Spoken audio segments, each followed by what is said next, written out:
निष्ठवधानी हे झाली कुठल्या प्रकारची इजा होत नाही ते फक्त हे होतं पण त्याच्यापासून जखम किंवा काही माणसाला इजा काही होत नाही कुठल्याही प्रकारे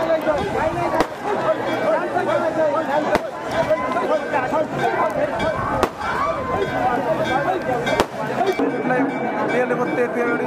जळलेले लाकडं असतात डोक्यावर ते उकळतं तेल असतं ते समजत पण नाही तर आपण आंघोळ करतो या पद्धतीने असतं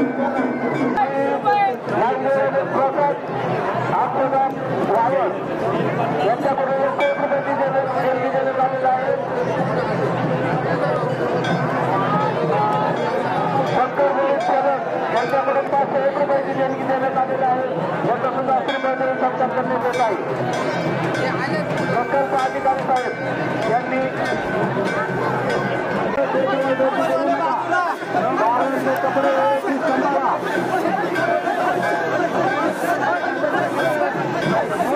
ही परंपरा चाललेली मला पण आठवत नाही तेव्हापासून